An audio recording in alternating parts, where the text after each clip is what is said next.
Hello there. Well, that broke the internet, didn't it? Just look at the lefty tears flowing all over it, because the far right won.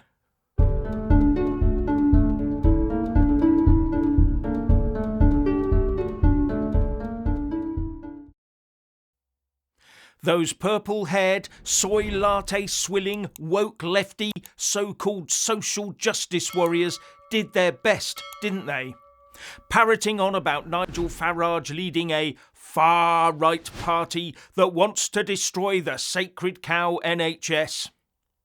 Now, cards on the table, I'm a Rupert Lowe, Ben Habib and that Tommy lot type of guy. But despite all that Reform UK has faced, and a fair bit of internal party strife into the bargain, credit where credit's due. The political magician has pulled it off again. And this will have the uniparty establishment in a bit of a tiz, because it risks triggering a by-election trend in the potential 4-year run-up to the next general election to be held by 2029. But it was touch and go in the Runcorn and Helsby by-election, where the Reform UK candidate, Sarah Pochin, had to go to a recount to beat the Labour candidate, Karen Shaw, by just 6 votes, the closest by-election in history. And the Tories in third place on a couple of thousand votes, which is only a third of what they got last year, and only just beating the Greens. Oh, and the Rejoin the EU party only got 1 more vote than the monster raving loony party. Should have been the other way around, surely. While Reform UK's candidate Andrea Jenkins becomes the first ever mayor of Lincolnshire with over 104,000 votes, well ahead of her Tory and Labour rivals on 40,000 and 30,000 respectively. A very good night for Reform UK, with council election results still to come. And showing what a gentleman he is, the former Reform UK co-chair and now outcast, Ben Habib, put out on X. The people voted to get back the country in 2016. They didn't get it. They voted for it again in May 2019. They didn't get it. Then again in December 2019. They didn't get it. They voted for it yet again last night. Let's make sure this time it happens.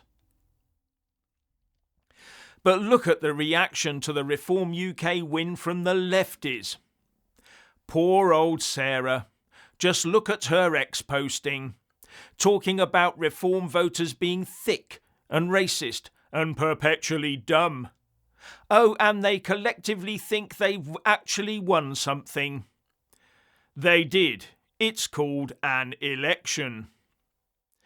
Now, I'll be the first to call out Reform UK for political failings or its slow move to reform itself to become a more internally democratic party.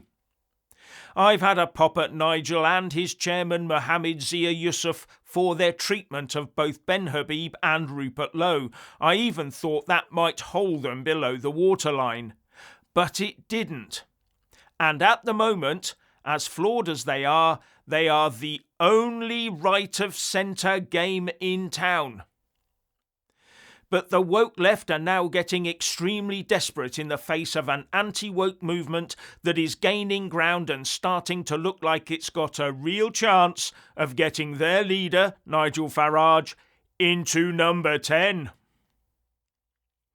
Now let me introduce you to Steve, calling Reform UK voters thick people, as well as referring to white gammon, and an unproven, as far as I'm concerned, assertion that Farage wants to privatise the NHS. Hasn't he heard of Labour's PFI that saddles the NHS with huge payments it has to make to private enterprise? And the NHS doesn't make its own medicines or medical equipment. No, it has to pay private companies the going rate for them. And the cost of bringing in locums and bank staff. Isn't that privatisation in all but name? Oh, and I will also point out that generally patients do not pay VAT for private healthcare services. Compare that to private education. Where is the consistency here with Labour's policies? Oh, and Alistair Campbell. Stand by for 24 hours of Farage promotion without scrutiny. You have to hand it to him. To be a politician who gets treated like a commentator celebrity is a real achievement, but only possible with a media that prefers spectacle to scrutiny and major parties that have never properly hung the Farage realities, Brexit, Trump, Putin, economic illiteracy and extremism, around his neck. What a joke. And no, it's not a parody account, but maybe it should be. Alistair, take a look around the country right now. People being taxed into the ground.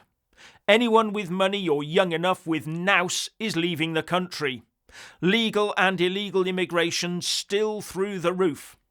We've just passed the £1 billion milestone for benefits payments to migrants. No end in sight of using hotels to fund the English Channel travelling newcomers. The national debt is only going one way, and the nation's monthly and annual current account overspend just increases. And the moves by the Chancellor Rachel Reeves will only impoverish us further. And we're all waiting for the Birmingham rubbish crisis to spill out into the rest of the country. Can you imagine that over the coming summer? And if the public sector doesn't get the pay rises they want, well, who knows?